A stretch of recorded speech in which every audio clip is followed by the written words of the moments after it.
All right, so let's go and get started. Just a reminder, we do have a test coming up November 4th. So that is in a week and a half. So not next Tuesday, but the Tuesday after that, we have a test. I'll hopefully have a test review out.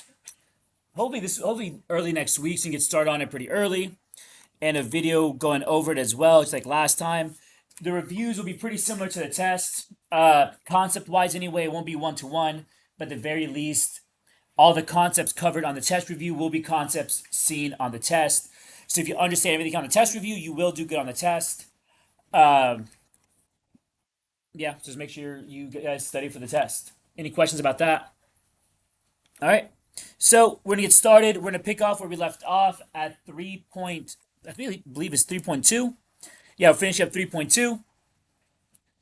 And we talked about minimums, maximums, all that kind of stuff. And now we're picking up with how to graph a polynomial function.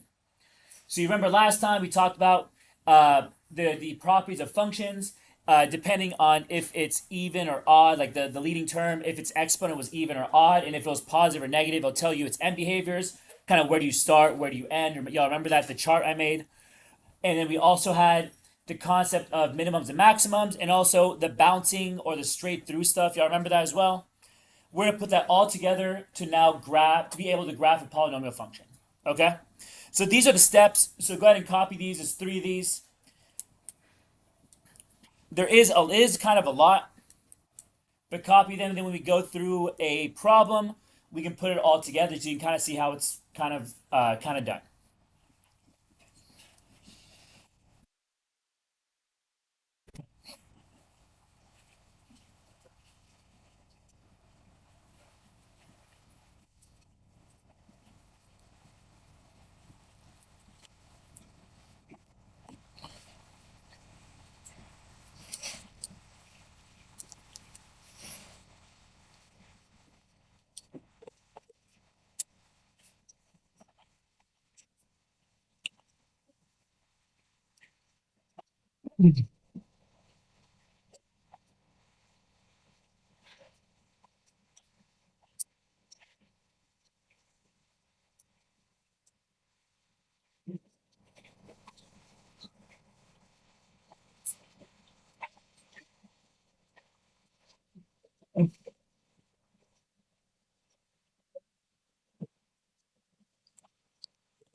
Are y'all done with the first four? Can I scroll down? All right.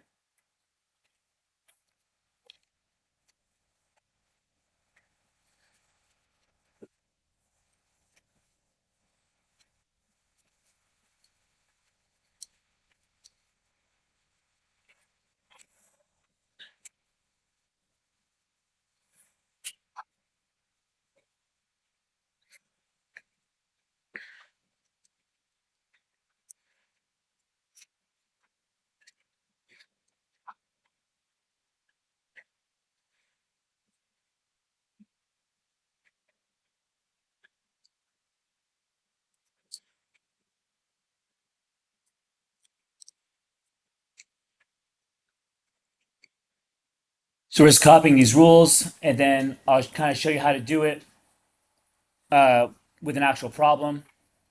But it's good to have these rules written down, so if you ever need to refer to them, you know what to do.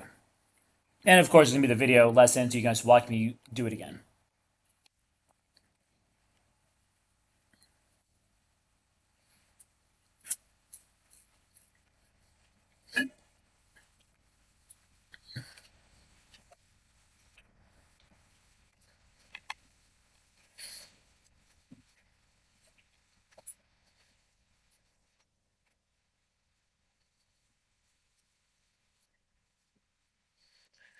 Yeah, 6 and 7 though we're probably not gonna do. It's kind of unnecessary. If you wanted a very specific graph or a very accurate graph, you would really just use a what's it called, like Desmos or a graphing calculator, something like that. We when we're graphing it by hand, all we're trying to do is find the general shape. We don't need it to be super specific. All we really care about are going to be the x-intercepts, y-intercepts, and the end behavior. So 6 and 7 is kind of extra. I don't plan on doing it because I don't think it's really necessary, because it's kind of being a little overly specific.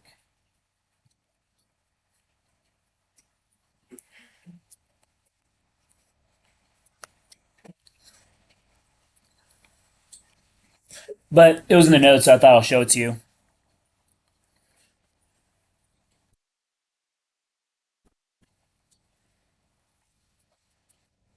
Everyone done copying everything, or do y'all need a few more minutes? Okay.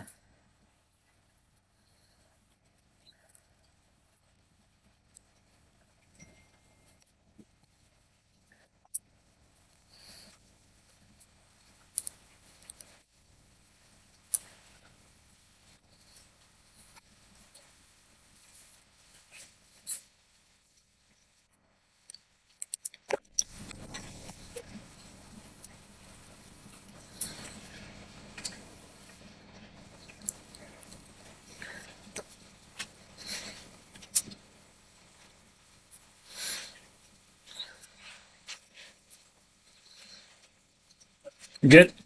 Everyone else, are we good? Ready to get started on the example? Okay. So, example 9, we're going to graph this function. So, when it comes to graphing these, what I do, or how I kind of think about it, is I like to break it down to kind of finding the points and the end behaviors, right? So I want to know what are my intercepts, my x-intercepts, and my y-intercepts.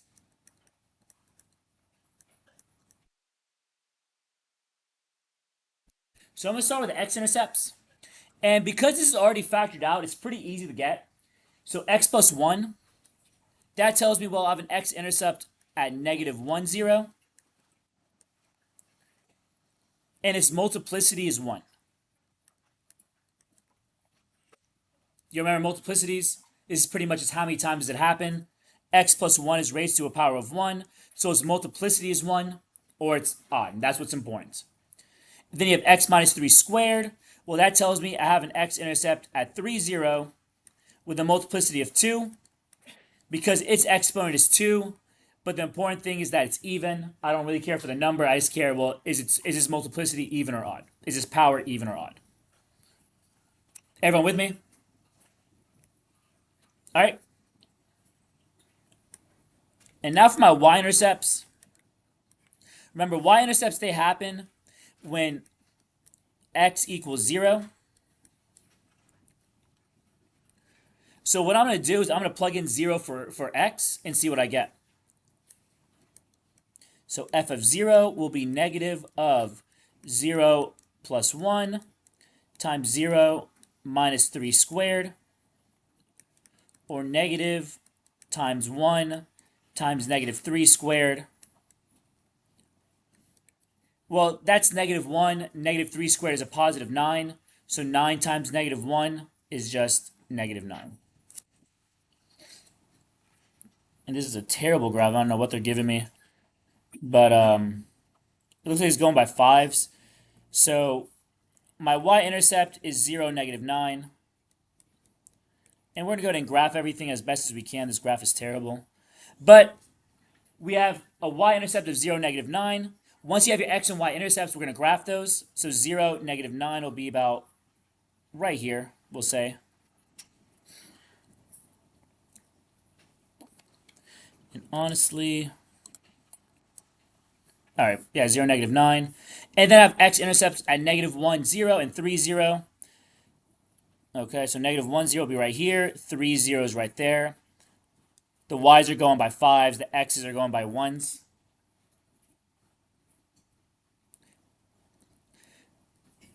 So once you have your x and y intercepts and you plot them, what I want to do next, I want to figure out, well, what's my end behaviors? Where am I starting? Where am I going? Right? So remember, that's determined by the leading coefficient. And if you remember from last class, to figure out your leading coefficient, if it's in factored form like this, you multiply all the leading terms of each factor. So I have a -1, an x, and an x happening twice because it's x squared. So for your leading term,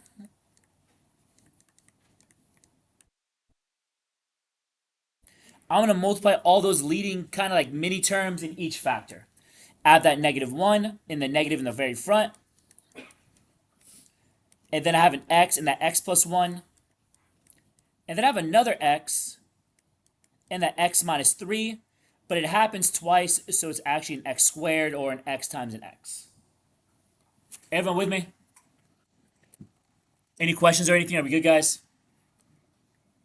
All right. So multiply them all together, and you have -x cubed as your leading term. And that is odd and negative. So you remember odd and negative from the chart we did last time. So if I redid it really quickly, this is negative, positive, odd, even. If it's odd and negative, it's going to have end behaviors like this. Odd and positive will be like this. Even negative will be like this. Even positive is like this. Remember we drew this last time? So because it's negative and odd, I'm going to start up and end going down. So that tells me that my graph here needs to start from the top and end going down. That's what it has to do, and that's what the leading term told me. Everything we learned last class, well, pretty much everything we learned last class, we're putting it all together into one problem to graph these polynomial functions. Okay? Any questions about this so far? Are we okay? So from here, I need to just graph it. So remember we have the multiplicities that tells you how you act at those x-intercepts. So at -1, 0, a multiplicity of 1, remember odd. An odd multiplicity means you go straight through it. And an even one means you bounce. I think they call it a touch point. I think it's kind of an unnecessary word, but it just means you bounce. So what I like to do is I like to actually put little numbers or little letters next to it. S for straight through, and then B for bouncing. So -1, x-intercept of -1, 0, we go straight through it because it's an odd power. The 3, 0, we're going to bounce because it's a multiplicity of 2 or an even multiplicity. So I put S and B next to it, so when I'm graphing it, I kind of know what's happening. Everyone with me so far? Any questions? All right, so now that I'm graphing it, I know where I have to start from, where I have to end. I'm just going to kind of go through it. This x-intercept, I have to go straight through it because it's an S. The y-intercept, I just need to hit it. Okay, I'm not sure why it's doing that. But I just need to hit it, and here I have to bounce off of it, and I end going down. So that's kind of how you put it all together. So, one more time really quickly. Once you have your x-intercepts, your y-intercepts, and how you're going to start and end, that's when you start putting it all together. So you start from the left, or I like to start from the left. And when I go to my first x-intercept, it's an S. That tells me I have to go straight through it. The y-intercept goes straight through it. Then next one's a B. That tells me I'm going to bounce. So bounce off that x-intercept and go back down. I am not going to plot any extra points like it's telling me, like step 6 and 7 saying if it's even or odd, do this or that. It's unnecessary. Because even if you plot those extra points, it's still not going to be an exact graph. You're being a little more specific for no real benefit. This is really all you need to do for me. Does that make sense what I'm saying, guys? Any questions about how to do this problem? Sure. So the leading term, what you're going to do here is look at the leading term of each factor. You see how it's kind of all multiplied together? You look at each thing being multiplied and look at the term that's leading it. So I have a negative in front, so that stays first, -1. Next, I have this x and the x plus 1. That's an x. And then I have this x right here for the x minus 3. But it happens twice, right? It's squared. So it's -1 times x squared. X times x squared is x cubed. X cubed times -1 is -x cubed. Yeah, so -1 times x is -x. And then you have times x to the second power, or x squared. And negative x times x squared is negative x cubed. Make sense? Everyone else, are we good? All right, so all these steps right here, you had 7 of them, but really it just boils down to find your intercepts.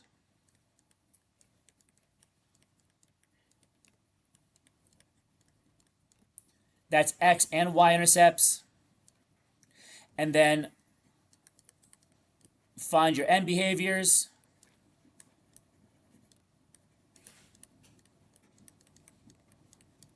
So find your intercepts, find your end behaviors,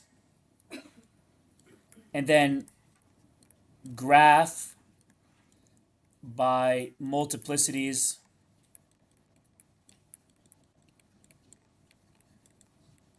of the x-intercepts. So I'm kind of paraphrasing a lot with these 3 steps, but it kind of boils down to this. Find your intercepts, x and y. Find your end behaviors with that leading term. And then you graph the function by using multiplicities of x. Remember, if it goes straight through it or it bounces, that's how you want to graph it. All right.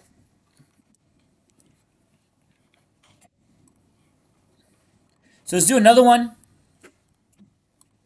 This one's a little more complicated. Well, I say more complicated, but really a lot of these is just more work rather than more complicated. So I want to graph this function, and we're going to start the same way.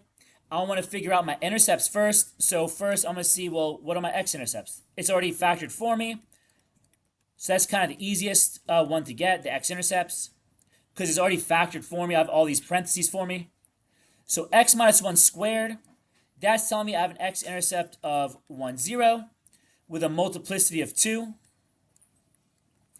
X plus 3 tells me I have an x-intercept of negative 3 with a multiplicity of 1. And x minus 4 is an intercept of 4, 0 with a multiplicity of 1.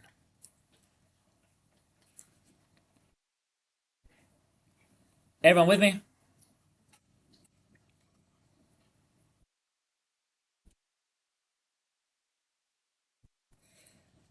And now I'm going to figure out my y-intercepts.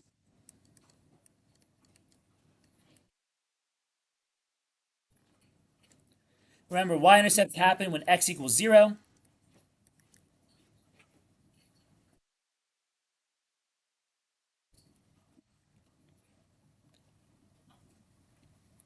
So when x equals 0, just plug them in and see what you get. So f of 0 will be 0 minus 1 squared, 0 plus 3, and 0 minus 4.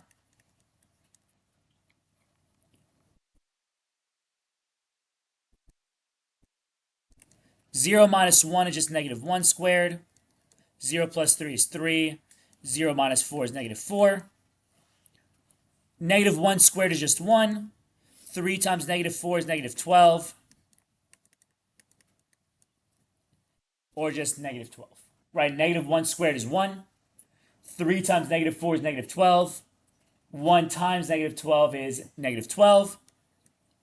So we have the intercept of 0, negative 12.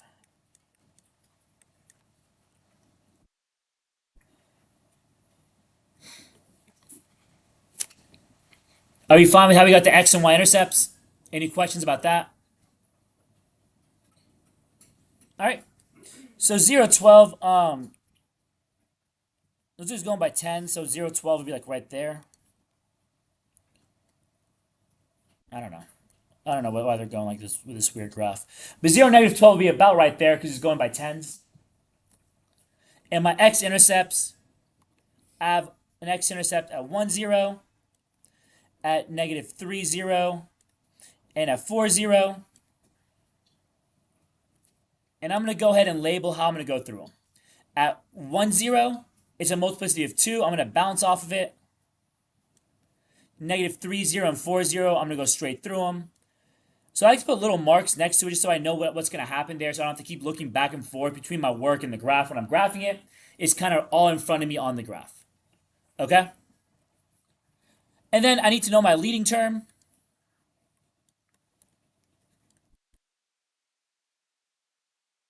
So for the leading term is multiply the leading term in each parentheses. I have nothing in the front, so I don't have anything to multiply there. Then I have this x to the second power. Then I have this x from the x plus 3 to the first power. And then this x and the x minus 4 also to the first power. So it's x squared times x, or x to the fourth.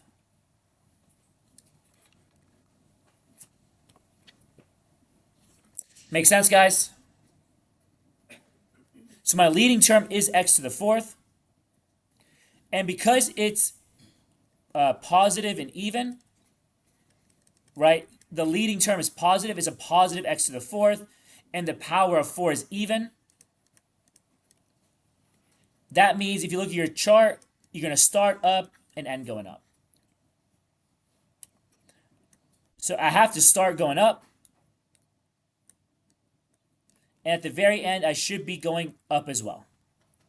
And if you're not following these end behaviors, like somehow you're graphing it with your rules and you don't start or end going the way that your end behavior tells you, that means you messed up somewhere. This rule of end behaviors will always be true. If it's not working, that means you did something wrong. Double check the leading term and double check your intercepts and how you're graphing it. Okay? So anyway, I'm going to start graphing it. I'm starting at the top left. I have to go straight through this. You always go straight through your y-intercepts. You bounce off that, and you go straight through that.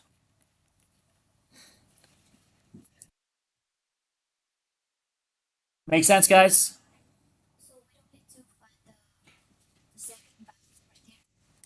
What do you mean the second bounce?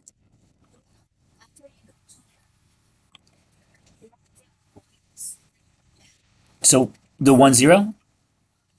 So we go down here. We hit this point. Then you bounce off here. Oh, you mean like where it goes to? Well, see, the thing is, you don't actually know if this point actually is not the minimum. Honestly, how this graph is going to kind of look, it's going to look something more like this. That's really how it's going to look. So this part's going to be a little lower than this one because of the space between the x-intercepts. But the thing is, and that's kind of what the number 6 and 7 was talking about. It was saying you can find extra points if you want to. Find points between x-intercepts and have it more specific. But all you're going to end up doing is having maybe one part of the graph lower than the other one. You're going to be overly specific for 2 points in between a span of an infinite amount of points. So it's, in my mind, I think it's kind of unnecessary. If you want a very specific graph, you would go to Desmos or a graphing calculator. You know what I mean? For something like this. But in this case, if you just want to graph like roughly what this graph is going to look like, all that really matters is the points that would actually shape the graph, which would be the x-intercepts, the y-intercepts, and the end behaviors.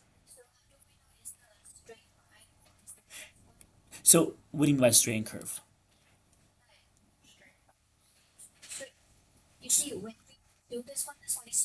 Yes. You mean like it bounces off of it?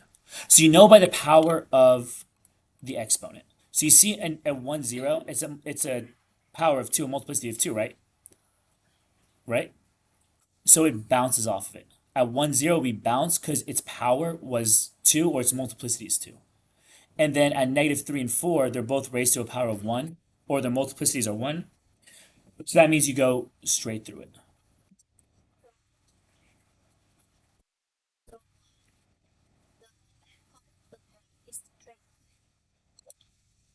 Not always. It depends on the graph. So let me redo this. So do you know how we got the x-intercepts? So we have the x-intercepts, right? And do you get how we got the multiplicities? So from there, what we're going to do is that the multiplicities tell you how you're going to act. If you go straight through it or if you bounce off of it, right? So 1, 0, because it has a multiplicity of 2, an even multiplicity, means you bounce off of it. So that's why at 1, 0, it's going to be a bounce. And then at -3 and 4, it's a multiplicity of 1, or it's an odd number. It can be 1 or 3 or 5 or 17 or 101. As long as the multiplicity is odd, you're going to go straight through it. That kind of cleared up. All right, and then end behavior is because it's uh, it's a even, the power is even, and the leading term is positive. You have the start up, end going up. So when you graph it, you go straight through this one, bounce off this, and go through that. Good. Did you have a question?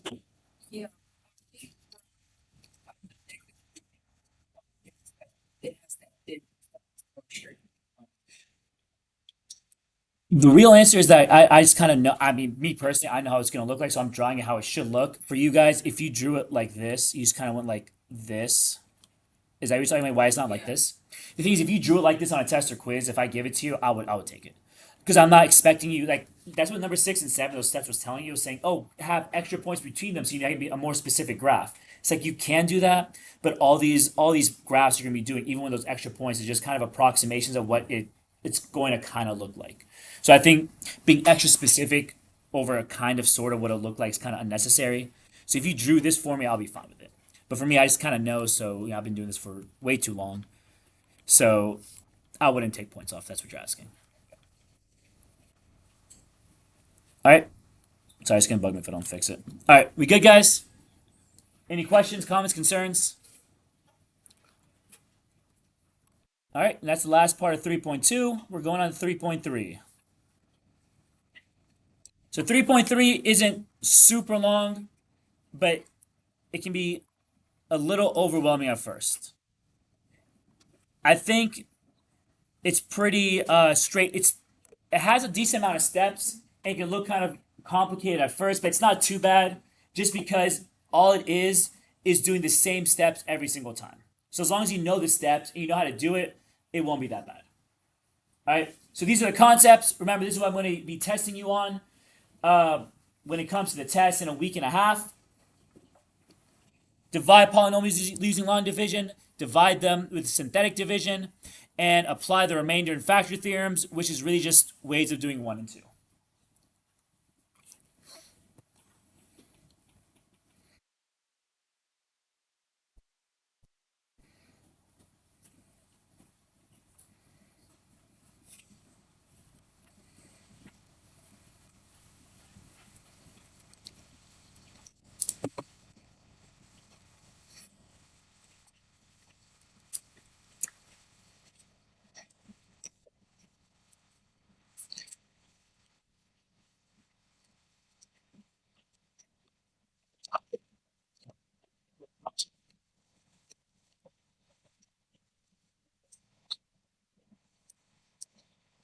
Are we good here, guys? Everyone has them? Okay. So these are the steps. Again, copy them down so you have your notes. But I do always think these explanations are a little overly complicated. But at the same time, I guess it can't hurt to have their definition down.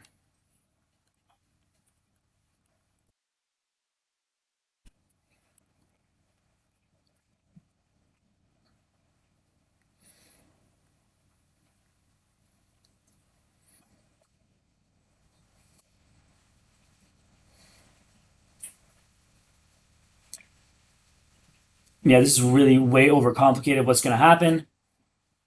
But copy it down, I guess, have it written down somewhere. And when we do an example, I'll just kind of show you how it's done.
You have it written down?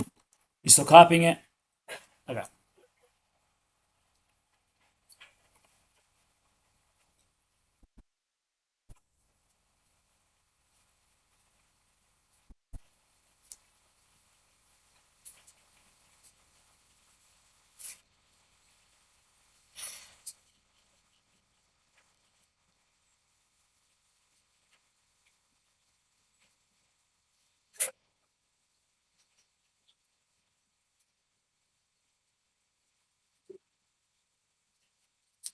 We're good?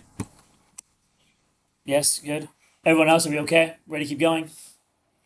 I promise you the actual process of dividing polynomials is a lot easier than whatever they wrote. Oh, you didn't catch all of it? Go ahead.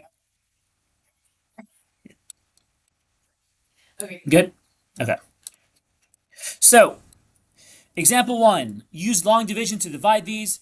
I have 2x cubed minus 11x squared plus 13x plus 15 and 2x minus 5. Alright, so I want to go, before I actually do this, I kind of want to go over dividing regular numbers first, which might seem kind of silly, but the way regular numbers divide is the exact same way we divide polynomials, just with, we have equations instead of just numbers. All right, so if we have something, let's say, we can say 126 divided by 5. Excuse me, something like that. What we do is we see, well, 5, how many times does it go into 1? It doesn't go into any amount of times. Well, then how many times does 5 go into 12? You say, well, 5 times 2, because it goes into it 2 times. You have 5 times 2 equals 10. So pretty much you see, well, how many times does this number go into this number? We saw, oh, it goes into it 2 times. Then you do 5 times 2 is 10. You multiply the top with this number here. And then you subtract them, right? 12 minus 10 is 2. Then bring down the 6. And then you repeat that whole process again. 5 goes into 26 how many times? Goes into it 5 times. 5 times 5 is 25. Then you subtract it, right? You see this number, the dividend right here. How many times does it go into this number? You put it on top. Then you multiply them together. And then subtract what you got, right? And you just kind of keep going from there to finish off the problem, right? That's the exact same way we divide polynomials in this same process. So we have 2x minus 5.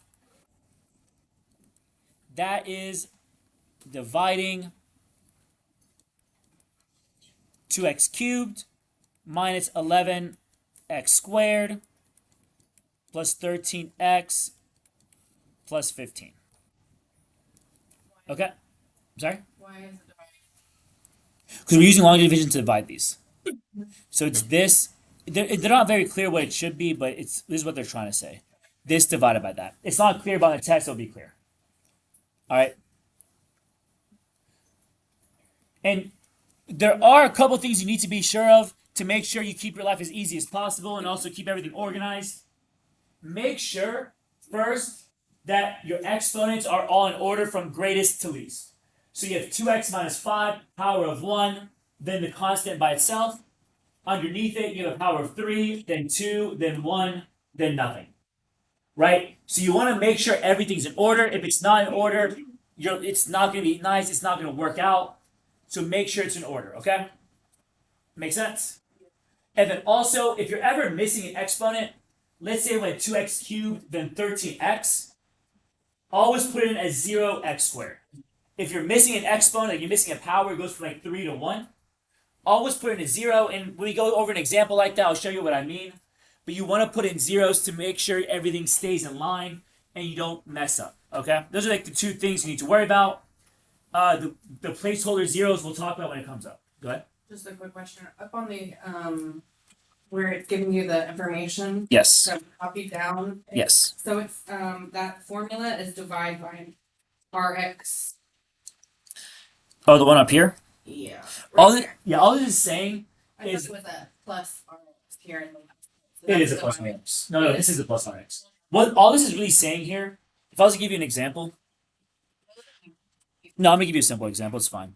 Let's do something simple like 17 divided by 4. That's gonna be, I'm just gonna tell you that's 4 remainder 1. Okay, all this is saying here, or let me do actually something a little maybe more clear. 13. 13 divided by 4, that's 3 remainder 1, okay? All this is saying here is that your original number, which is 13, will equal your divisor of 4 times your quotient, which was 3 plus 1. That's all it's saying. It's just saying what you originally had. In this example here, what you originally had was the 13. That equals what you divided by, which is 4. times the quotient, which is 3 plus your remainder. You don't need to know it. I do think this book's kind of making it a little more complicated than it needs to be, but that's all it's saying. It's nothing you really need to know. Like, I wouldn't worry about that formula.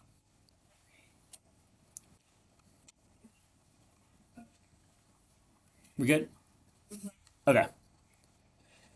So, now to divide this, how you're going to do it is you only care, this 2x minus 5, you only really care about the 2x. You only care about that first number. And just like with regular division, what you're going to see is really just, all right, well, 2x, how many times does it go into 2x cubed? Or another way to think about it is 2x times what gives you 2x cubed? X squared. 2x times x squared gives you 2x cubed. That's pretty much what you're trying to say. 2x times what gives you 2x cubed? Well, that's x squared. I like to keep it organized and keep the squares on top of each other. If you aren't sure how to do that, you can kind of think of it like this. This 2 on the outside, that times what gives you 2? That's 1. That's why it's a 1 in front of the x squared. Right? And then you can also think, well, I have this x in front of the 2x, or that x times what gives me x cubed? Well, x squared. Right? You kind of break it up to the numbers and the variables to get what it should be. That's why it's 1x squared, because 2x times 1x squared gives you that 2x cubed. Make sense, guys? So we got the 1x squared. I'm going to get rid of it. I just wanted to show y'all. Right? It's always like that invisible 1, I guess you can call it. It's always there. You don't need to put it. All right. So 2x minus 5 gives you x squared up here. And just like with regular division, you take the x squared and you multiply it with the whole thing, with 2x minus 5. So x squared times 2x is 2x cubed. X squared times negative 5 is negative 5x squared. Right, x squared, you're going to multiply it with 2x minus 5. Can you repeat that? Sure, so remember with regular division, once you have the number up here, you multiply with what's over here? Right? So now we're taking x squared and multiplying it with 2x minus 5. So x squared times 2x minus 5. You can distribute it. X squared times 2x is 2x cubed. X squared times negative 5 is negative 5x squared. Make sense? So that's where I got 2x cubed, 2x cubed minus 5x squared.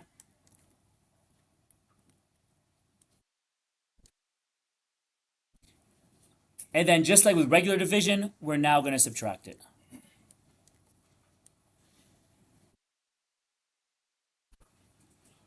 And be careful with the subtraction here. Put them in parentheses like I'm doing. And what you can do, if it actually makes it easier for you, is just change all the signs. If that makes it a little easier, just go ahead and change the sign. Say, okay, well, this should be a negative 2x cubed and a positive 5x squared now. Just change their signs and add going down, if that makes it easier. So 2x cubed plus negative 2x cubed is 0. Negative 11x squared plus 5x squared is negative 6x squared. Are y'all fine with this? Any questions about what I'm doing?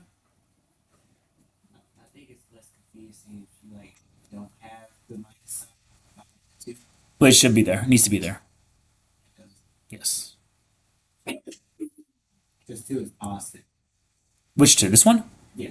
No, it became negative. You change the sign. Right? So what you have is negative of that. Yeah. So 2x cubed minus 2x cubed is 0. Negative 11x squared minus negative 5x squared is negative 6x squared. However you want to think about it. If you want to do it like this, or just think, all right, well, I multiplied it. If you think, okay, well, I multiplied them, now I'm just going to change their signs and add going down, that also works. Whatever you like, it's all the same thing. Make sense, guys? Any questions? All right, and I like to bring everything down. Some people don't. I like to. And now we're going to redo that whole process. So now I'm going to say, well, I have 2x minus 5, or really 2x. How many times does that go into negative 6x squared? So you can do the same thing. Well, 2 times what gives you negative 6, sorry. That's negative 3. And then x times what gives you x squared? That's x. And we do the whole process again. Negative 3 times 2x minus 5. Or negative 3x, sorry, times 2x minus 5. So negative 3x times 2x is negative 6x squared. Negative 3x times negative 5 is a positive 15x. And that's what you get here. Negative 6x squared plus 15x. Are we fine with how I got that? Any questions about that, guys? Can you just hang on? Sure. Okay. Negative 3x. Okay, so right. Plus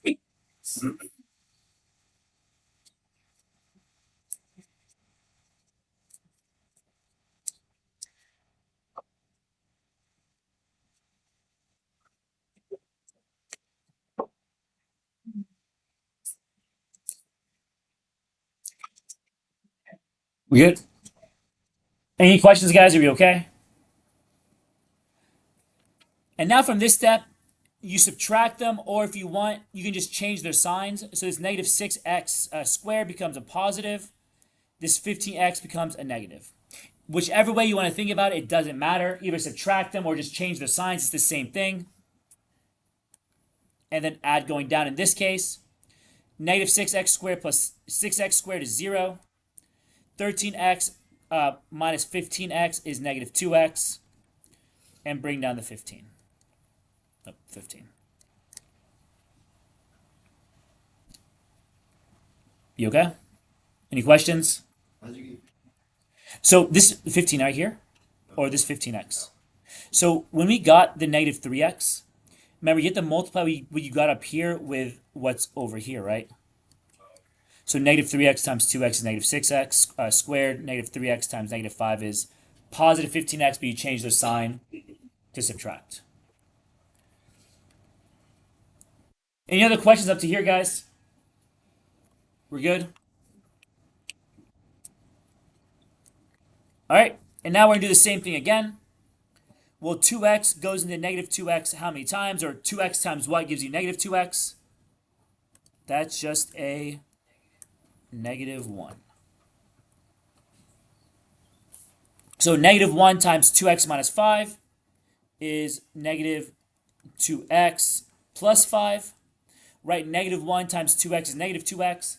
Negative 1 times negative 5 is a positive 5. And then, because I want to subtract them, just change their signs from here. So that becomes a positive 2x. And I can change this to a negative 5. And then just add. Right, changing the signs and adding is the same thing as just subtracting them. Negative 2x plus 2x is 0. 15 minus 5 is 10. Everyone with me? Any questions? Now, do y'all see how 2x doesn't really go into 10? Right? 2x times nothing really gives you 10, right? When that happens, that means you're done. All right, that means that's the end of it, and this 10 is your remainder.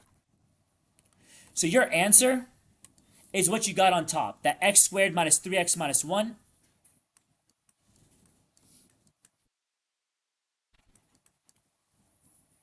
And then you also add the remainder you got of 10 all over what you're dividing by, 2x minus 5. And that is your quotient. Or your answer.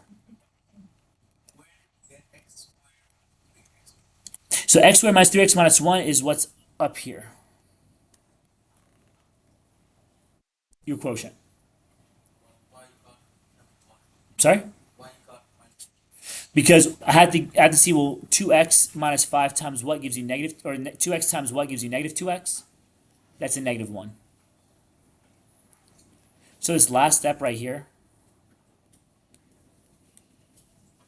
we have this, right? 2x minus 5 and negative 2x plus 15. Well, 2x times what gives you negative 2x? Negative 1. Right? So 2x minus 5 times negative 1 gives you the negative 2x plus 5. And then because we're going to subtract these, you can either put a subtraction sign, you can either do it like this and subtract them. I think that'd be kind of confusing. Sometimes people forget to subtract properly. So another way is just change their signs. It's the same thing, but it makes it a little more foolproof. You don't make any little mistakes. So negative 2x plus 2x is 0. 15 plus negative 5 is 10. And that's your remainder. Make sense? Yes? No? Good? Any other questions, guys? Are we okay? All right. And then that 10, like I said, it's the remainder. And that's what you put over what you're dividing by, that 2x minus 5. Okay? Ready to keep going? Sure? Very slowly. If I'm going too fast, let me know.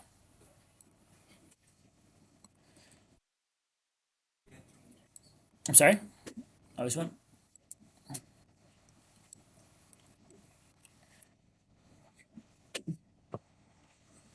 Now, example 2 is where you'll see all those things I was telling you about before, about putting it in order and also putting in placeholder zeros when you don't have an exponent.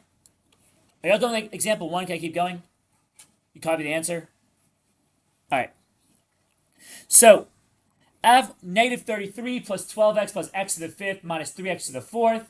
And I want to divide that by x minus 3.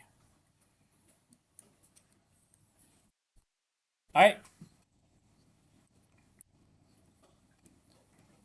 So what I like to do first before I touch anything is I like to make sure both kind of equations or both things are in order how I want them to be in.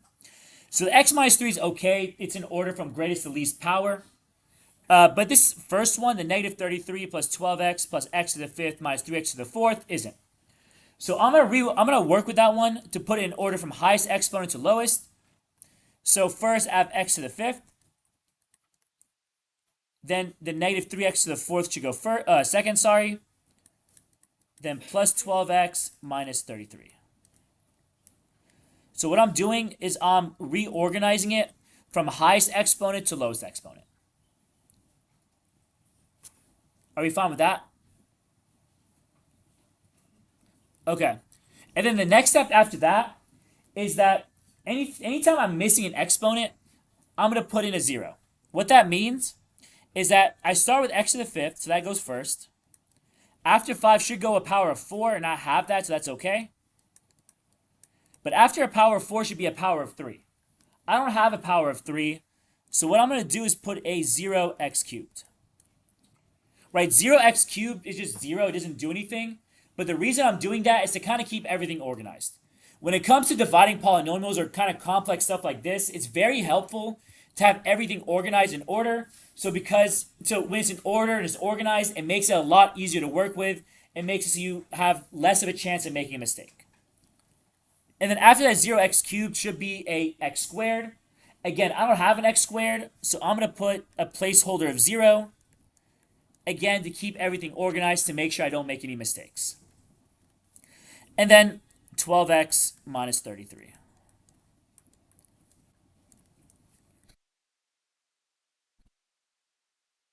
And those zeros don't really make anything more complicated or doesn't make the problem longer.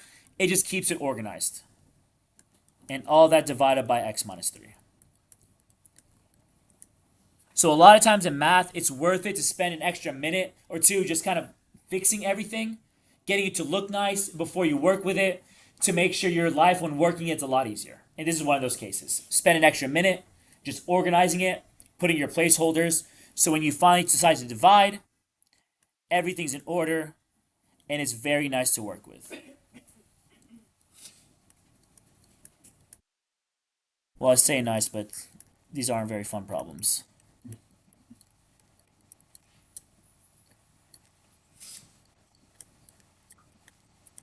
All right.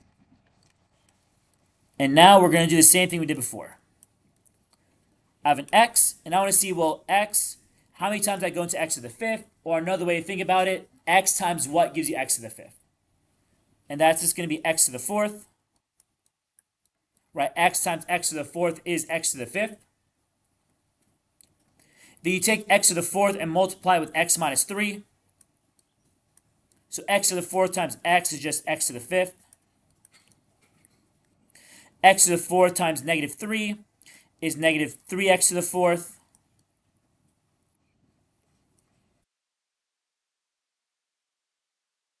And then once you have it like this, what you want to do is you want to subtract them. So you can think of it as subtracting them or just change both their signs. So a positive x to the fifth becomes a negative, and negative 3x to the fourth becomes a positive, and then just add them. It's the same thing, but when you think about it, just changing the sign, in my opinion anyway, we just think of it like that, and then add going down, it kind of makes it more foolproof so you don't make any little mistakes by forgetting to subtract something. And honestly, addition's a lot easier than subtraction, so we just change the sign and add. It makes it a little easier. X to the fifth minus x to the fifth is 0. Negative 3x to the fourth plus 3x to the fourth is also 0. So you have 0 plus 0, those kind of just go away. And what I like to do is bring down everything. Plus 0x cubed plus 0x squared plus 12x minus 33. And then from here, well, x goes into 0x cubed 0 times. I don't need to worry about that. X goes into 0x squared, also 0 times. I don't need to worry about that either. They were always just there to kind of keep things organized. Because if this problem was a little uglier, it could be a little worse, and those placeholders would help a lot. And then finally, x goes into 12x how many times? That's just going to be 12. Right, x times what gives you 12x? It's going to be 12. Or sorry, I'll put the 12 way over here, plus 12. Do y'all get what I'm doing here when I cross out those zeros? Does that make sense? Right, if there's zeros, they don't really do anything, so you can just kind of move on. So that's why I did that. So now 12 times x minus 3. Well, 12 times x is just 12x. 12 times negative 33 is negative 36. So you have 12x minus 36. And then you want to subtract them. So what I do is I change the sign. The positive 12x becomes a negative. The negative 36 becomes a positive 36. And then you add them. 12x minus 12x is 0. Negative 33 plus 36 is a positive 3. And x doesn't really go into 3, so you're done there. Nothing else you can do. Make sense, guys? So your answer, remember, your answer is going to be what you have on top, which is an x to the fourth, and this plus 12. And whatever you had left over is your remainder. So you put plus 3 all over what you divided by, which is x minus 3.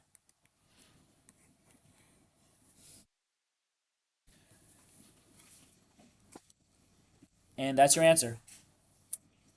Make sense, guys? It's a little complicated, but it's just kind of following the steps every time. It does take a little bit of practice of doing it yourself or rewatching this video, this part of it, to understand it, to really get it down. So the 3 and each other. Which 3, negative 3? Oh, no, because when it comes to fractions, everything needs to divide by it. So the 3, the x, and the negative 3, they all need to be divisible by 3 for that to happen. So in this case, no, nothing. Ready to keep going? All right, let's keep going.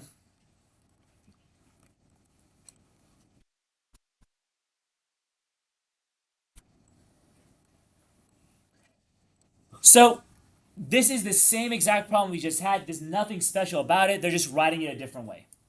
It's just when you have a fraction is division. So you have 2x squared plus 3x minus 14 all over x minus 2. All you're saying is 2x squared plus 3x minus 4 divided by x minus 2. It's saying the same thing, it's in a different way. That was the original problem, but it's the same exact thing. I just saying 2x squared plus 3x minus 14 divided by x minus 2. They're just writing it a different way. It's nothing special writing it that way. So the first thing I'm going to check is make sure everything's in order. The exponents are in order from greatest to least. And also make sure I have any placeholder zeros I need to put in. In this case, I have nothing to do. The 2x squared plus 3x minus 14 is in order. And I'm not missing any exponents. It goes 2, 1, then the number by itself. So I'm good there. So all I'm going to do is just put it in the little division thing, whatever it's called. So x minus 2 is dividing 2x squared plus 3x minus 14.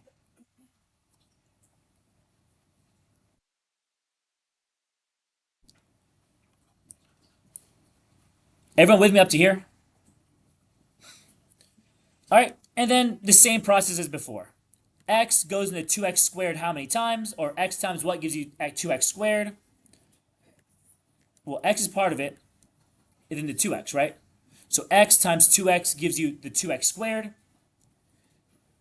And then you multiply it. 2x times x is 2x squared. 2x times negative 2 is negative 4x.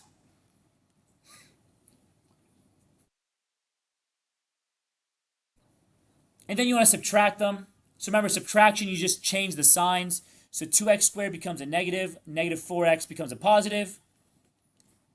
And then you add them. 2x squared minus 2x squared is 0. 3x plus 4x is a positive 7x. Bring down the negative 14. So 7x minus 14.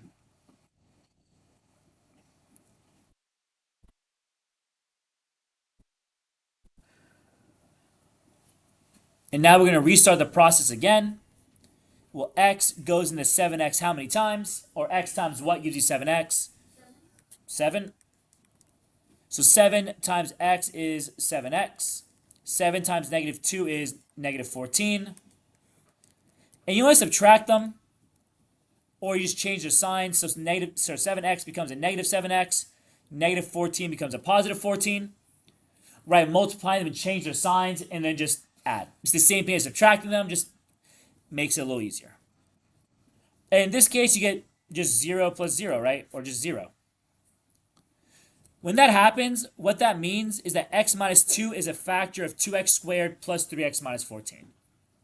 I'll explain what that means in a bit, but in this case, if you have a remainder of 0, you just have 2x plus 7. That's your answer.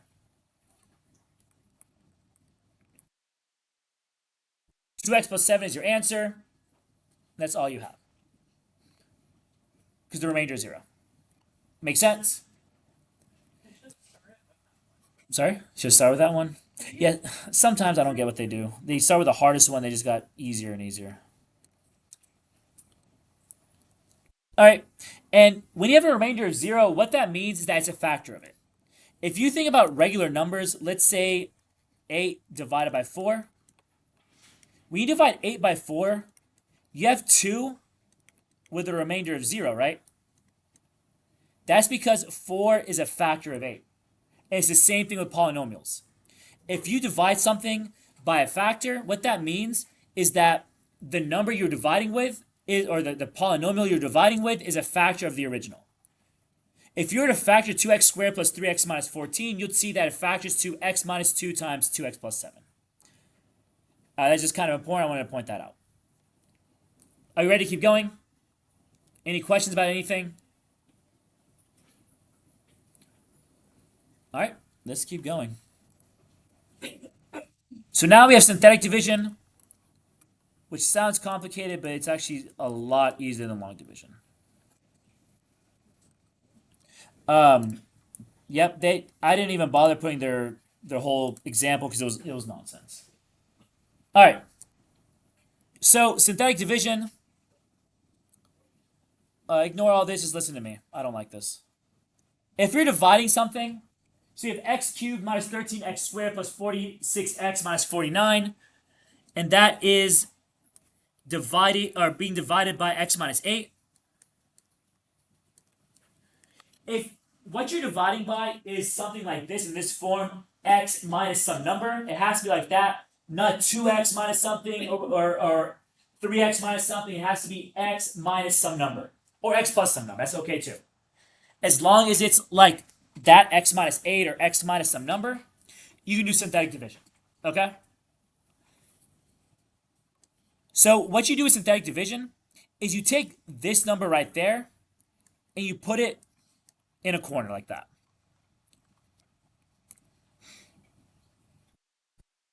It's trust me, it's a lot easier. Honestly, yeah, it's they really just come up with stuff just for fun. Like if I told you the story of the quadratic equation, you think all these people are just insane. Or hear about Albert Einstein, not Albert Einstein, Isaac Newton. He invented calculus because he was trying to figure out how to become immortal. Like I'm not, he was an alchemist. He didn't even care. He was an alchemist in a religion, like a theologist. He did not care about math or anything like that. He was inventing stuff in math because he wanted to figure out how to be immortal. Like Isaac Newton was a nutcase, and these people just they really just come up with random stuff for no reason. Yeah, it's crazy. And now we have to learn it. Isn't it beautiful? So with this x minus 8, we put this 8 in the top left corner. And what you want to do next to this 8 is you want to list out the coefficients of this polynomial right here. So x cubed is 1, then negative 13, then 46, then negative 49. And then put a bar like that. So go ahead and write this. I want to point a few things out.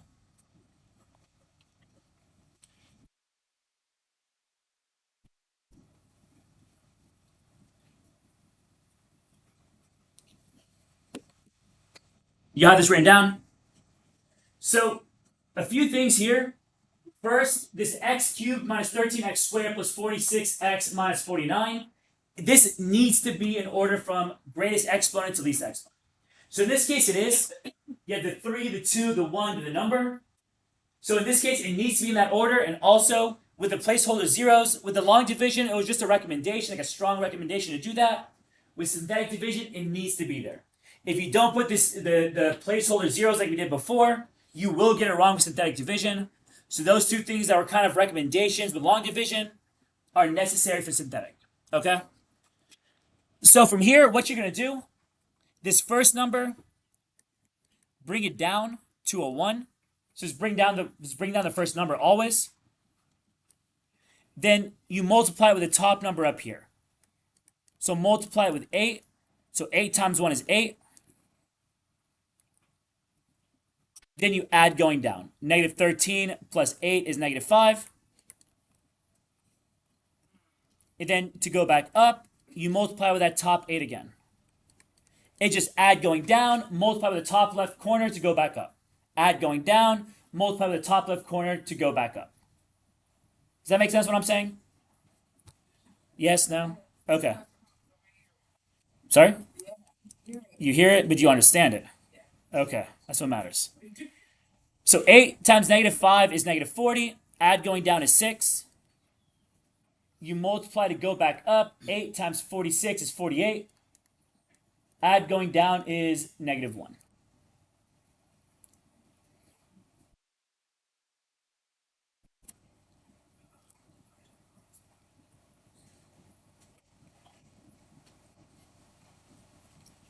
Does that make sense, guys? Any questions about how I did that? All right, because from there you're done. To write your answer, what you do is you look at your original problem. See how it was x cubed? This problem here will start 1 power left, or less, sorry. So you start with x cubed. This 1 will become a 1x squared. And then everything just kind of goes down 1 power. 1x squared minus 5x plus 6.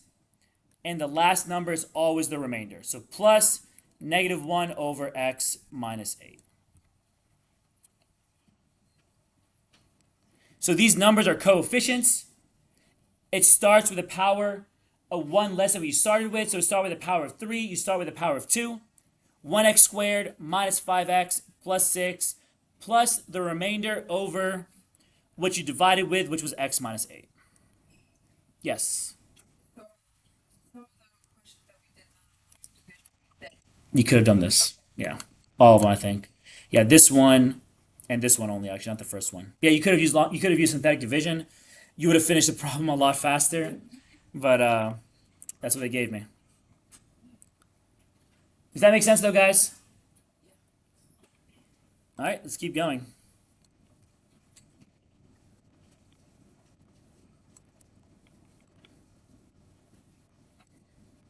So we're going to do synthetic division here. So remember, it's x minus 3, so that 3 is what goes in the top left corner. And remember, you want to list the coefficients in order from highest degree to lowest degree. So this x to the fifth has a coefficient of 1. Then the fourth power is negative 3. And be careful, I don't have a third power or a second power. So you have to put 0 and 0 there. And then it's 12, negative 33. Right, if you kind of want to guide, this was the x to the fifth, the x to the fourth, the x to the third, x squared, x, and then just the number. It needs to be in that order. And because I didn't have an x cubed or an x squared here, that's why the x cubed gets a 0, the x squared gets a 0. These need to be here. Because if not, you're not going to be multiplying by that 3 a couple times. You're not going to get the right answer. Not even get anything close to it. So it needs to be in that order. Any questions about how we set that up? All right. And then from here, we're just going to add going down, multiply with the 3 to go back up. So bring down the 1. 3 times 1 is 3. Negative 3 plus 3 is 0. 3 times 0 is 0. Add going down is 0. 3 times 0 is still 0. Am I going too fast? Oh, I'm sorry. So, we bring down the 1. 3 times 1 is 3. Negative 3 plus 3 is 0. Then 3 times the 0 is 0.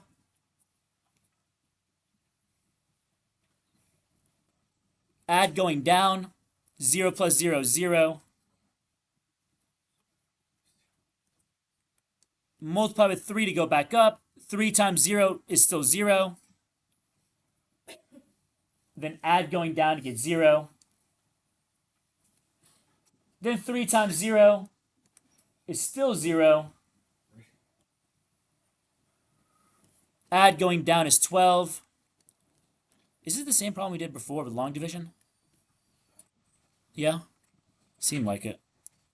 Then 3 times 12 is 36. Add going down gives you a remainder of 3. That last number is always a remainder.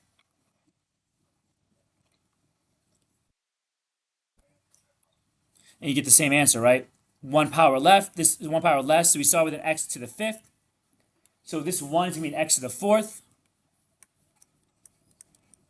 And then you have 0x x to the third, 0x squared, 0x plus 12.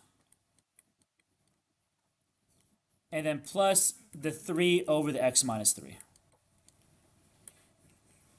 So same question, just the half of the time to solve it.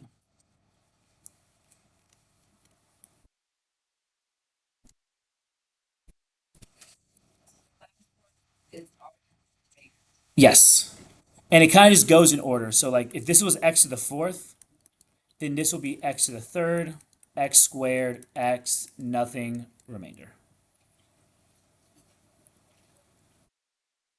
Any questions here, guys? Are we okay? All right. Example 5. More synthetic division. But in this case, we need to fix it first because it's not really in order. So if 3x cubed minus 48x plus 25x squared plus 20. 3x cubed plus 25x squared minus 48x plus 20. Where I'm just going to fix it, put it in order. The 3 first, the squared second, the x third, and the 20 last. And x plus 10.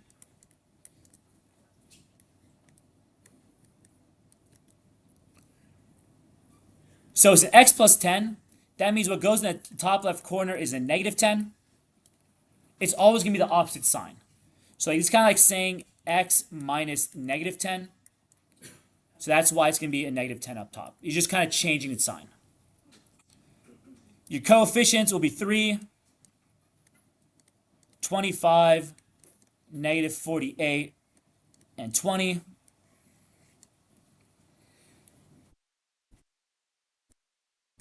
Bring down the first term of 3.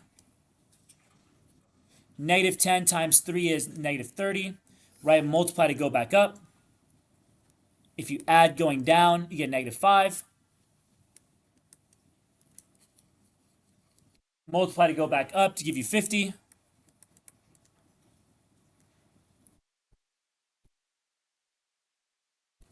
Add going down to get 2.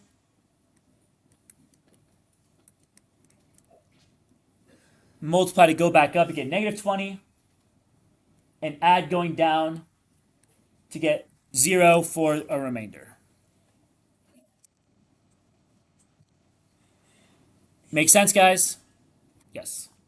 So the thing was positive derivation to the sign. Say again? It's x positive 10. Yes. But It's negative 10? Yeah, it's always the opposite sign. If you see the previous problem, you see how it was x minus 3? We used a positive 3. It was minus 8 here. If I can erase this. It was a minus 8. We used a positive 8. It's always the opposite sign. The important thing is that it starts with a 1x. If it's not a 1x, you can't use synthetic division. Or you can, but it's a lot more complicated to actually learn how to do it. Okay. Are we good here? All right, and then we start 1 power less. So we start with an x squared, an x, then nothing, and that's the remainder. So you have 3x squared minus 5x plus 2. The remainder is 0, so I don't have to put it. So you have 3x squared minus 5x plus 2.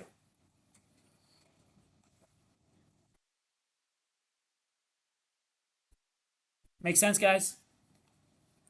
We're good? Everyone, yeah. Any questions, guys? Okay, let's keep going. Now we have the remainder theorem.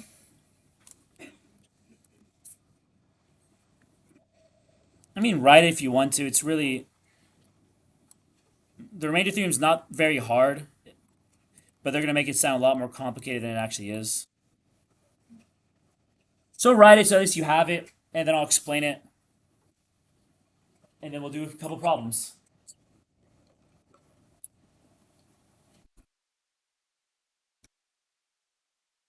Or take a picture of it. Up to you, whatever you like.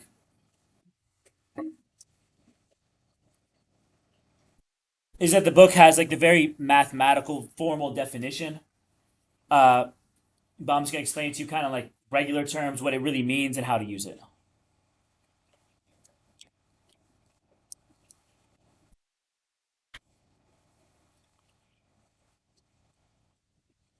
Are you good here, guys? Okay. So, the remainder theorem, all it really says is that if you ever want to know what f of negative 1 is, like if I tell you, oh, find f of, I don't know, 17 or something like that, of some function, all you need to do, instead of plugging 17 into the equation, the remainder theorem just says, just do synthetic division with 17, and that remainder is going to be your answer. That's all it is. So, for this example 6, if I'm telling you guys that find f of negative 1, all you need to do is do synthetic division with negative 1 of this polynomial. You can plug it in if you want to, or just do synthetic division, and the remainder will be your answer.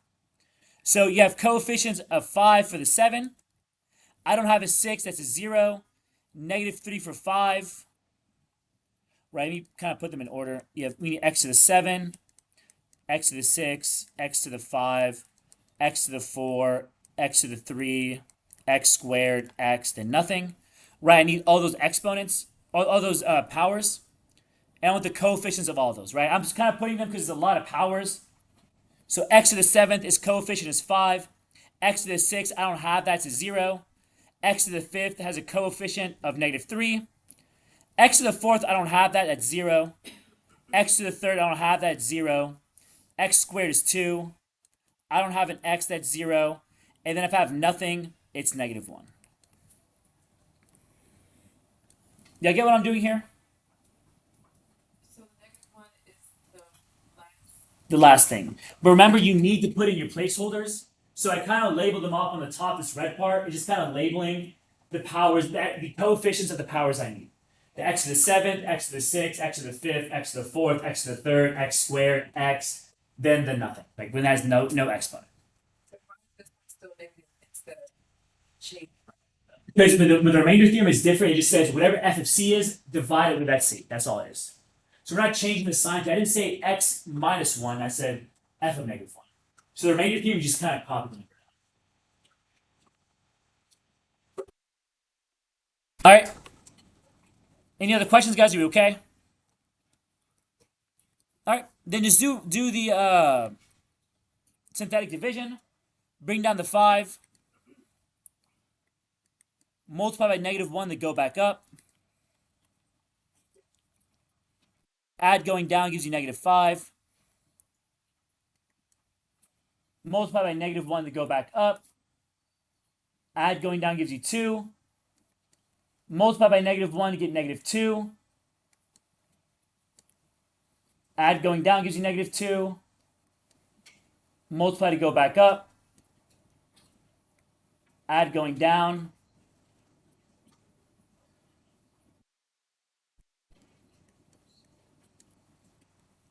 Multiply to go back up. Add going down. Negative 2 times 0 is 0. Add going down. Negative 1 times 0 is 0. Add going down. And that remainder is called the remainder theorem because the remainder is your answer. So f of negative 1 is just negative 1. And that's your answer.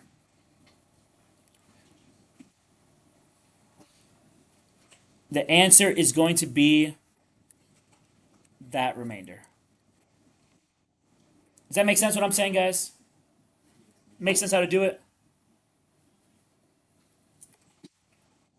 All right, ready to keep going? Yes? It just don't make sense. The answer is what we use, like it seems like, let's just see there. What's the question there? Because, okay, that negative one was already the remainder that we used to do the. You mean it was up here? Yeah. That's not the remainder, that's the quotient. Or the Okay. divisor, sorry.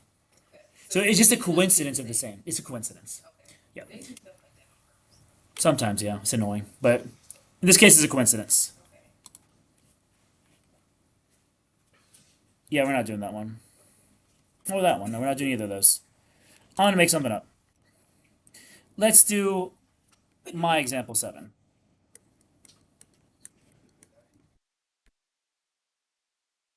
So let's say I want to know if f of x is, let's say, negative 3x to the 4th plus 2x squared minus, I don't know, 6x minus 17. Oh no, I don't want 17. Minus 9. Or, yeah, that's fine. Like that, okay? And I'm telling you guys, well, what is f of, let's say, I don't want anything too big. F of 2. If I'm asking you, what's f of 2? To figure out what f of 2 is, if you don't feel like plugging it in, what you can do is just do synthetic division with this 2. So 2 goes in the top left corner, and you list out the coefficients that you have. So you have negative 3 from the x to the 4th. I don't have an x cubed, so I'm going to put in a 0 here. Then the 2 from the 2x squared, negative 6, negative 9.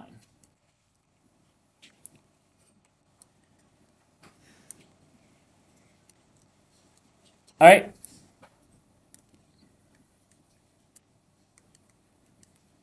So bring down the negative 3. 2 times negative 3 is negative 6. Add going down gives you negative 6. 2 times negative 6 is negative 12. Add going down is negative 10.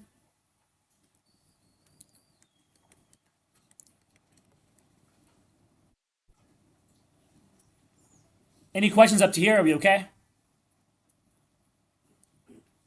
Multiply by 2 to go back up to get negative 20. Add going down is negative 26. 2 times negative 26 is negative 52. Add going down gives you negative 61. So f of negative 2 is just negative 61.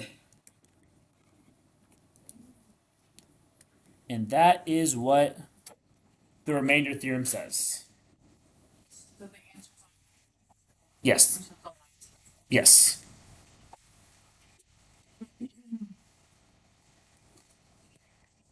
Make sense, guys? Does that make more sense now? Yeah. Are you ready to keep going?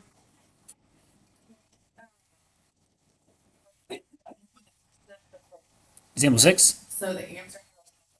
Yeah, it was just coincidence that when we divided by what the remainder was the same.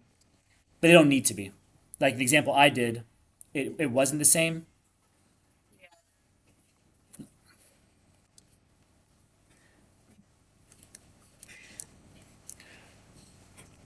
All right, any questions? All right. Now the factor theorem. We're almost done for the day. The factor theorem, again, copy this down if you want to. We already talked about this a bit. The factor theorem, all it says is that if you divide something with a polynomial and you get a remainder of 0, that means it's a factor of that polynomial. That's all it means. Okay? So, a few times today when we divided something, we got a remainder of 0. When that happens, it's a factor of it. Right? It's kind of like when I did 8 divided by 4. You got a remainder of 0 because 4 is a remainder of 8. Or a factor of 8, sorry. And that's exactly the same thing with polynomials. If you divide a polynomial with another one and you get a remainder of 0, it's a factor of it. That's all the factor theorem says. Y'all have this written down? We ready to keep going? All right, let's do a couple problems.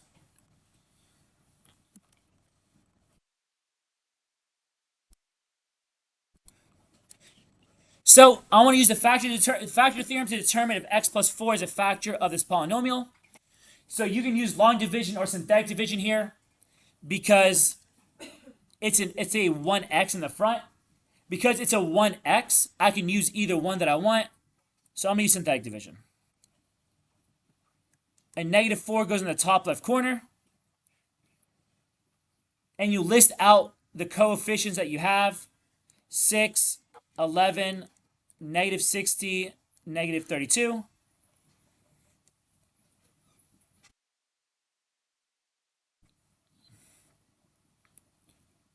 And then bring down the first number.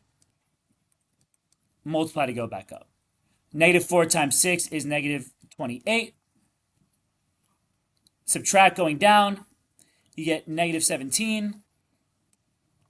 I don't know why they're doing this to us. Let me see what that is. It's 68. Sorry? Oh, 24, you're right. 12, 12, yeah, you're right, 24. Doesn't make it much better. It's still negative 13.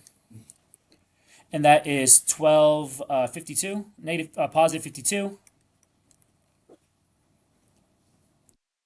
And thank you, by the way. I don't know how I did 6 times 4 is 28. Thank you. Negative 60 plus 52 is negative 8. Negative 4 times negative 8 is a positive 32. And we have a remainder of 0. And that means yes, x plus 4 is a factor. Or I guess is a factor of 6x cubed plus 11x squared minus 60x minus 32.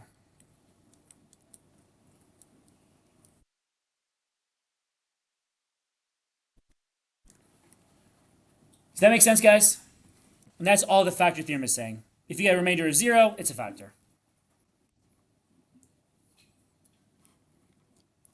Ready to keep going? Everyone have this copied down or not yet? All right, example 10.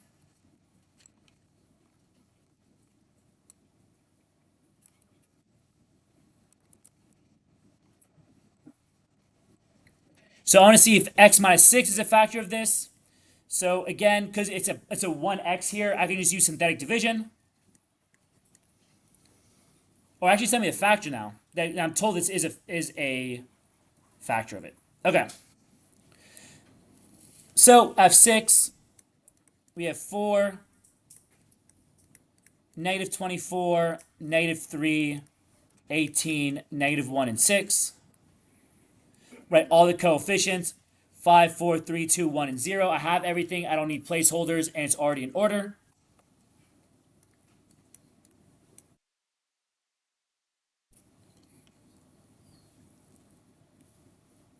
So bring down the 4. 6 times 4 is 24. Add going down gives you 0. 6 times 0 is 0. Add going down is negative 3.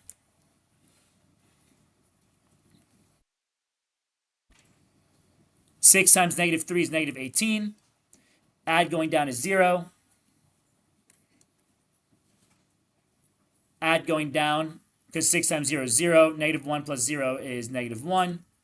6 times negative 1 is negative 6. Add going down is 0. So we got a remainder of 0, which is what we expected, because we're told it is a factor this time. And what I want to do is I want to factor it. Okay?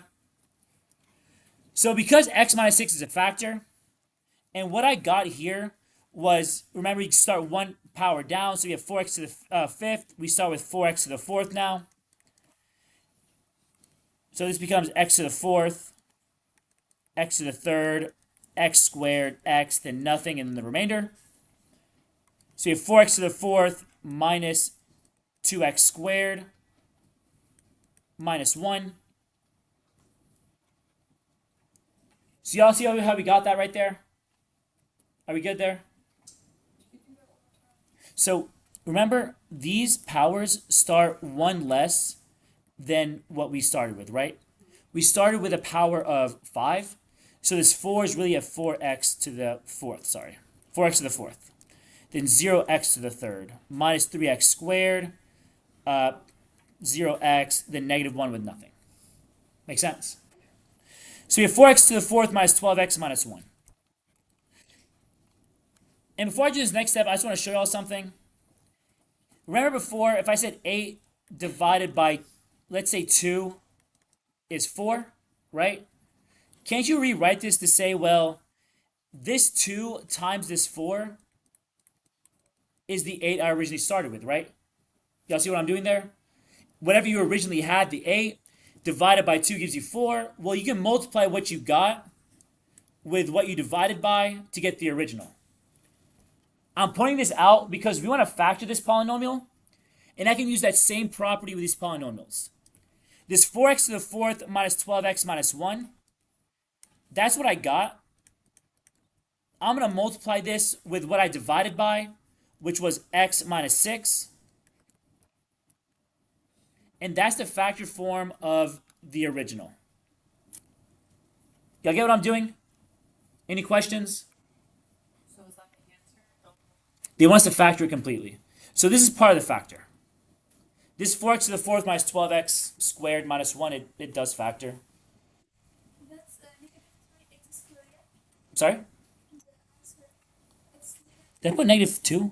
Oh, I can't read my own handwriting. Yeah, negative 3x squared, thank you. Sorry. So negative 3x squared, thank you. Everyone with me so far?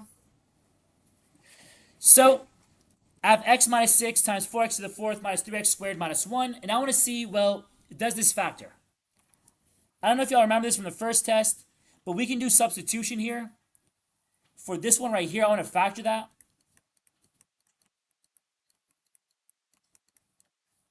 I can say, let a equal x squared, and a squared will equal x to the fourth. Y'all remember this? It's kind of factoring.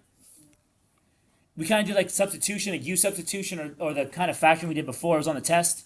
We had to substitute if you had x to the fourth, or if this second exponent of 2 is half of the first, you can do substitution to rewrite it as 4a squared minus 3a minus 1.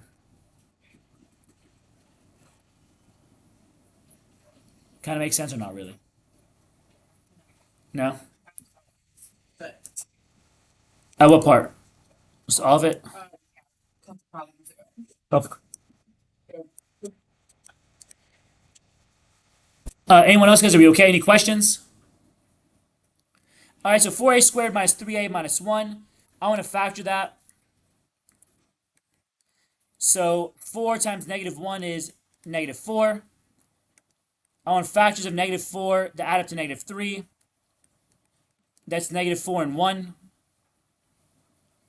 And remember, my way of factoring, I divide this by the leading coefficient of 4 and reduce those fractions. So you can write it outside a little nicer. So I have negative 4 over 4 and 1/4. Negative 4 over 4 is just negative 1. 1/4 is still just 1/4. So this tells me that my factored form will be x minus 1. And remember, the bottom is a coefficient there, 4x plus 1. Everyone with me? Sorry, it should be a's.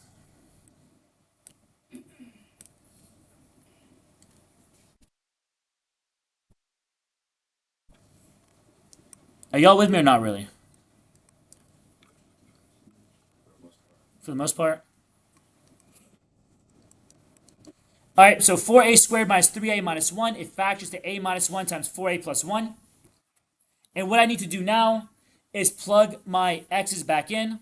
So a minus 1, remember the a is just x squared. So x squared minus 1, then 4x squared plus 1.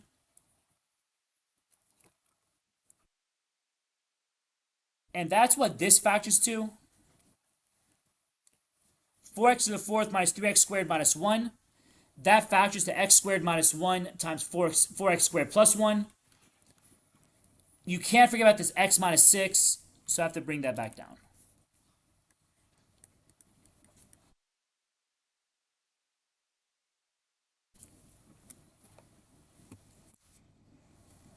Everyone with me? Kind of, at least. All right. And then x squared minus 1, that still factors. It's a difference of squares. That's x minus 1 and x plus 1 times 4x squared plus 1 times x minus 6. And that is my factored form.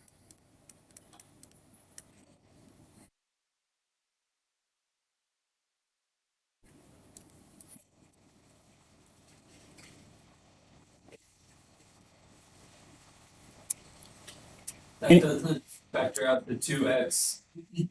Excuse me, 2x plus 1 times 2x plus 1. The 4x squared plus 1? Yes, sir. No, because there's no just, well, there is a something as a sum of squares, but it doesn't factor over real numbers. So there's no sum of squares. In this class, we're not dealing with sum of squares. Just the difference. All right, any questions, guys? Are we good? I probably, most likely, will not put anything this difficult on the test. It'll probably be more one step rather than like 4 or 5 steps like this one.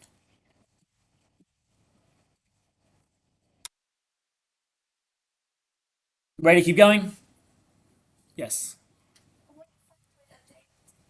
Why? Because x squared minus 1 is the difference of squares. So the last question was the same process, but you didn't factor it. Oh, because it's 2 different problems. This one just said to determine if it is a factor. So just yes or no. I could have kept factoring this one, but it didn't ask me to. It just told me, is it a factor or not? So I checked, is it a factor? Yeah, it's a factor because the remainder is 0. This one told me factor it, given that this is a factor. So I'm told this is a factor, now factor it. So this is kind of the difference between the 2 problems.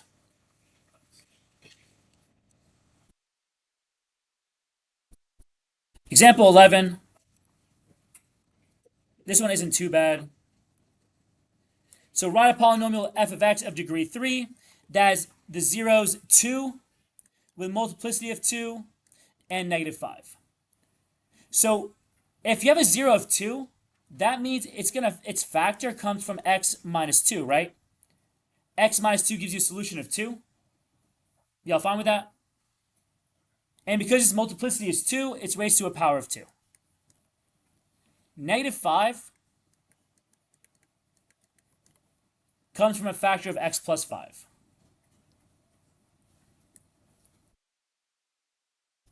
Y'all get how I'm getting that or not really? All right, maybe this will help out. So I have my zeros are 2 and negative 5, right? Those are my zeros. What you can do is just set x equal to both those zeros. So x equals 2 and x equals negative 5. And then put it all on one side. So x equals 2 gives you x minus 2. Right, subtract the 2 over.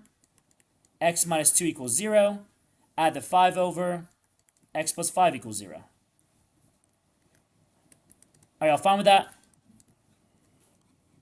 So once you have it set equal to 0, these parts on the opposite side, those are your factors. That's what you care for. So x equals 2, because that's a 0. Well, that's one factor right there. X plus 5, that's the other factor. So you can just set the zeros equal to x, like x equals 2 and x equals negative 5, because those are your zeros, and just make it equal 0. So subtract the 2 over, add the 5 over, add the negative 5 over, and you get x minus 2 and x plus 5 equals 0, and those left sides are the factors. Are you fine with that? But remember, the multiplicity of 2 was 2.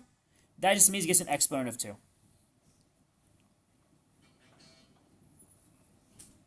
right? And then from here, I just need to expand it all out.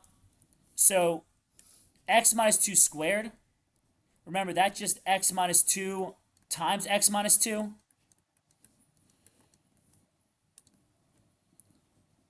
So distribute it or use the box method, whatever you like to do, FOIL. X times x is x squared. X times negative 2 is negative 2x. Then negative 2 times x is negative 2x. Negative 2 times negative 2 is a positive 4.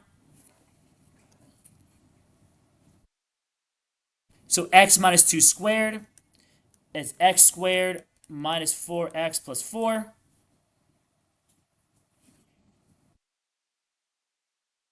And I have x plus 5 on the right side. Are y'all fine with that?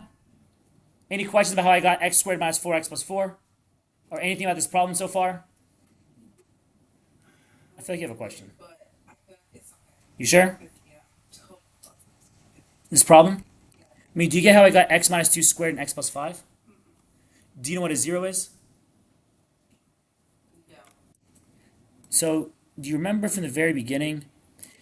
Do you remember how we got x-intercepts of negative 1 and 3 here? Yeah. How do we do that?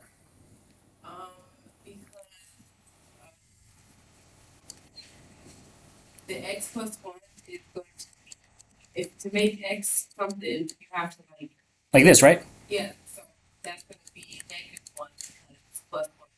And because x minus 3 and x minus 3, to get x by itself, it'll be negative 0.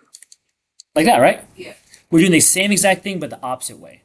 Now we're saying, oh, well, your zeros are your x-intercepts. It's the same thing. So now we're saying, look, your zeros or your x-intercepts are 2 and negative 5. So we said, oh, well, x equals 2, right? Because if you had x minus 2, you solve it this way, right? Now you're going the opposite way. We're saying, oh, your x-intercept is 2. Well, where did it come from? It came from x minus 2. Because you see if x minus 2 equals 0, you get x equals 2, or that's 0 of 2. That's what you're doing. You're going kind of the same thing we did there, but backwards. Make sense? So you have x minus 2 squared and x plus 5, and now we just need to expand it all out. So x minus 2 squared gave me the x squared minus 4x plus 4. Make more sense? Yes. Everyone else, are we okay? All right, and then multiply these out. So x squared multiplied out here. X cubed plus 5x squared. Then negative 4x, distribute that out. Negative 4x times x is negative 4x squared. Then negative 4 times 5 is negative 20x. And then you have the 4.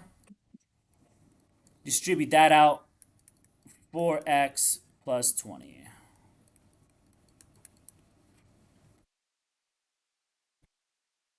And when you add it all up, x cubed, 5x squared and negative 4x squared gives you an x squared. Negative 20x and 4x is negative 16x. plus 20. Just set this all equal to 4, f of x, I mean, because that's what they want. That's your answer. Does that make sense, guys? A little bit? So a lot of stuff we did today, I'm sorry? Sure. So let's say we have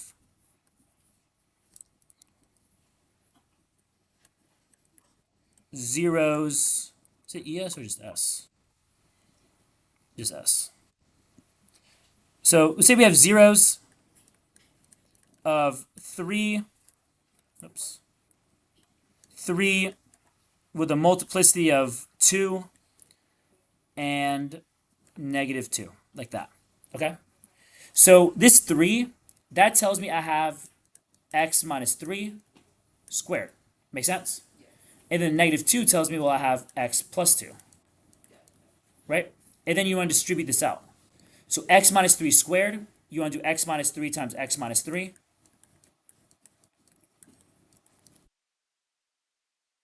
And if you follow this out, like if this is a perfect square trinomial, so if you have that memorized, you can get x squared minus 6x plus 9 pretty easily. If not, just FOIL it, distribute it, whatever you want. You're going to get x squared minus 6x plus 9 regardless. And now you have the x plus 2 to deal with. Make sense what I'm saying? And then distribute the x squared. So x squared times this x is x cubed. X squared times 2 is 2x squared. Then you have negative 6x, distribute that.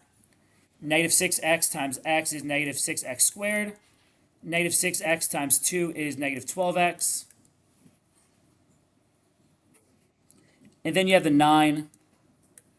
You have 9x plus 18. So what you get, x cubed, 2x squared minus 6x squared is negative 4x squared, minus 12x plus 9x plus 18.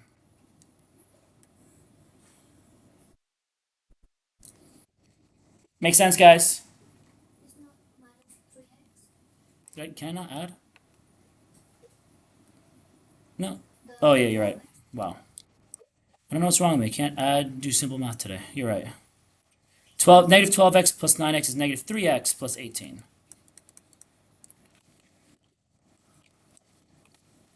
Make sense, guys? All right, that's all I have.